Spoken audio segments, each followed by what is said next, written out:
As pessoas que mais nos amam conseguem ver o que estamos cegos demais para notar. E às vezes, só percebemos quando é tarde demais para dizer obrigado. Casei-me com Marcos quando tinha 25 anos. Ele era perfeito, charmoso, bem-sucedido, bonito. Tudo o que eu achava que queria em um marido. Minhas amigas o adoravam. Meu pai aprovava. Todos achavam que éramos o casal ideal. Todos, exceto minha mãe. Desde o momento em que levei Marcos para casa, minha mãe foi fria com ele. Não rude, apenas distante. Educada, mas cautelosa. Notei imediatamente, mas não entendi. Mãe, o que foi? Perguntei depois daquele primeiro jantar. Você não gostou dele? Ela me olhou por um longo momento. Querida, só quero que tenha cuidado. Há algo nele que não me passa uma boa sensação. Como assim? Exigi. Eu estava defensiva, chateada por ela não conseguir simplesmente ficar feliz por mim. Eu não consigo apontar exatamente, disse ela. É só um pressentimento, a maneira como ele fala das outras pessoas, a maneira como olhou para a garçonete no jantar, coisas pequenas, mas elas se acumulam. Rolei os olhos. Você está sendo paranoica. Marcos é incrível. Você só não o conhece ainda. Antes de continuar, só quero agradecer por você estar aqui. Se você está gostando desta história, deixe seu like no vídeo e se inscreva para não perder mais histórias incríveis como esta. Isso realmente nos ajuda muito. E deixe um comentário dizendo de onde você está nos assistindo. Eu adoro saber de vocês ao redor do mundo. Agora, vamos continuar.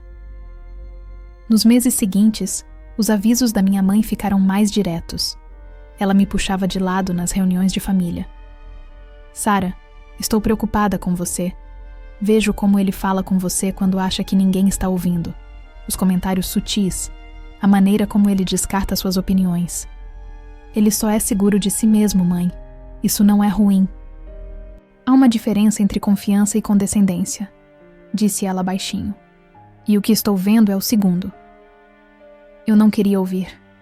Estava apaixonada, planejando um casamento, construindo um futuro. As preocupações da minha mãe pareciam ataques à minha felicidade. Então comecei a me afastar dela. Atendia menos às suas ligações.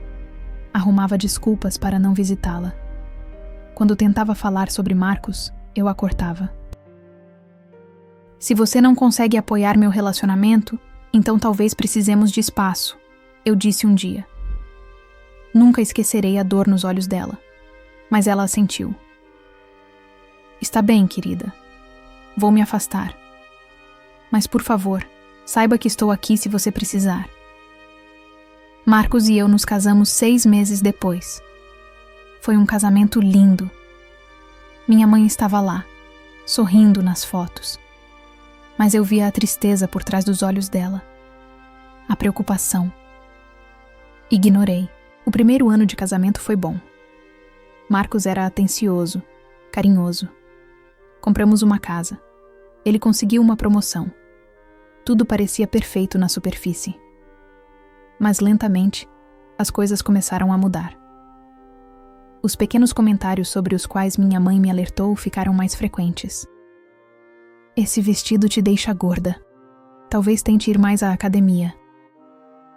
Você contou essa história errado. Deixa eu contar direito. A sua comida não é tão boa quanto a da minha mãe. Talvez ela possa te ensinar. Cada comentário era pequeno, fácil de ignorar. Mas juntos, se acumulavam, me desgastavam. Faziam eu me sentir menor. Faziam eu duvidar de mim mesma. Comecei a mudar quem eu era para agradá-lo. Usava as roupas que ele gostava. Cozinhava as comidas que ele preferia. Ria das piadas dele mesmo quando não eram engraçadas. Me calava quando ele me interrompia. Fui me tornando cada vez menor, tentando caber na caixinha onde ele queria que eu estivesse. Minha mãe notou. Claro que notou. Mães sempre notam.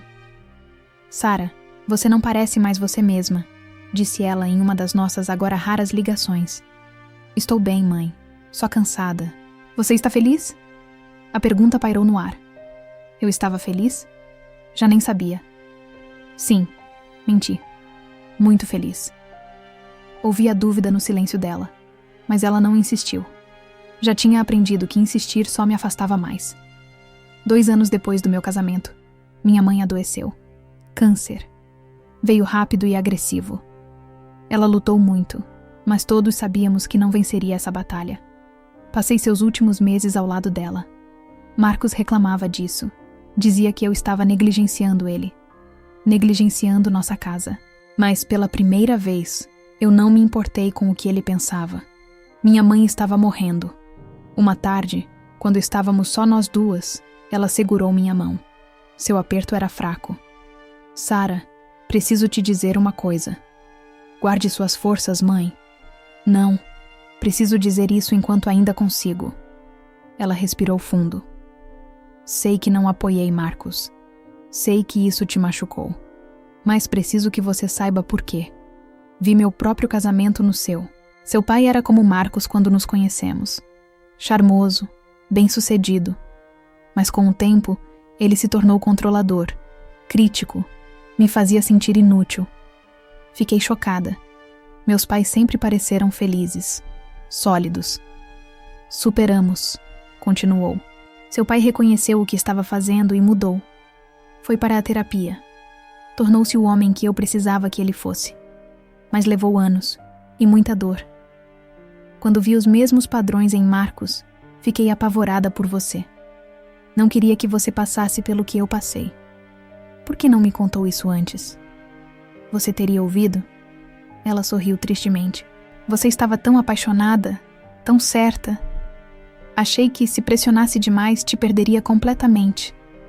Então me afastei, mas eu estava observando, preocupada, rezando para estar errada sobre ele. E se você não estiver errada?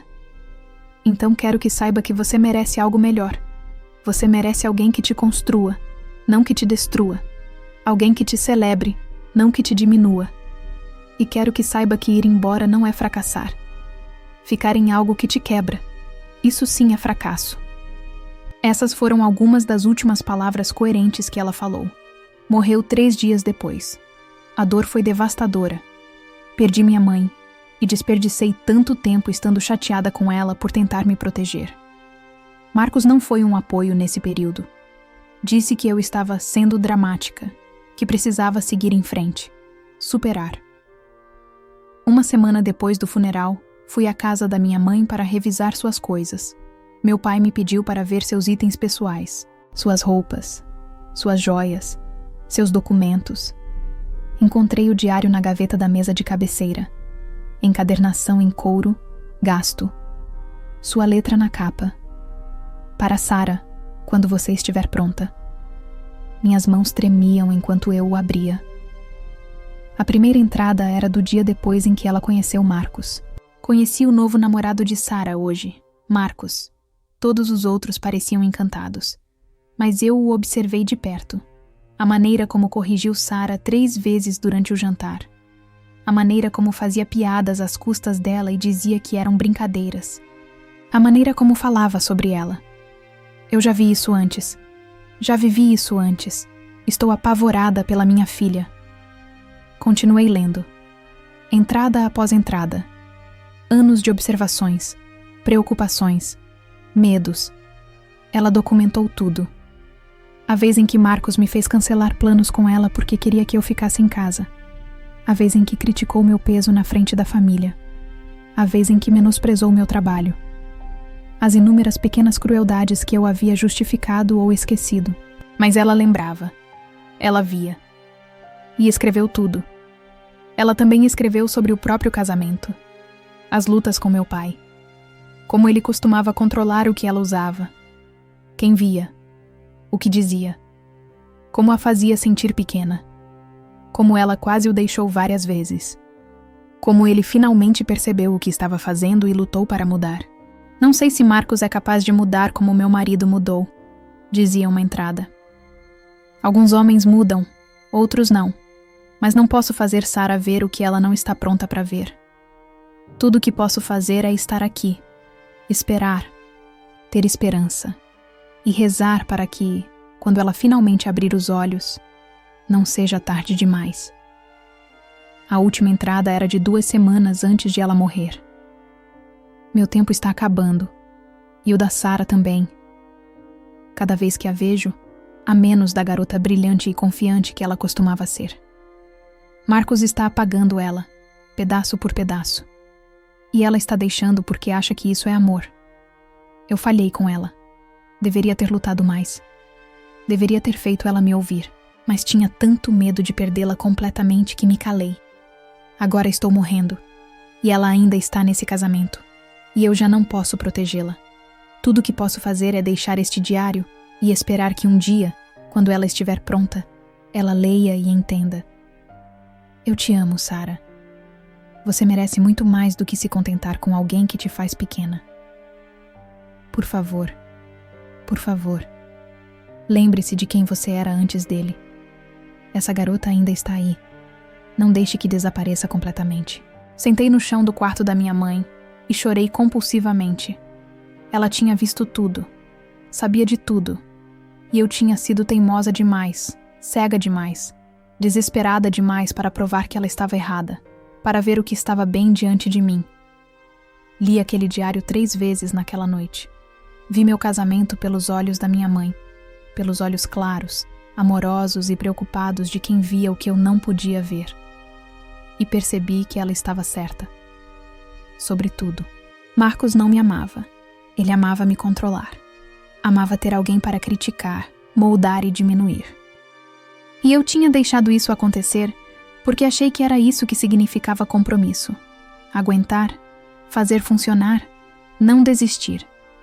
Mas as palavras da minha mãe ecoavam na minha cabeça. Ficar em algo que te quebra, isso é o verdadeiro fracasso. Eu estava quebrada.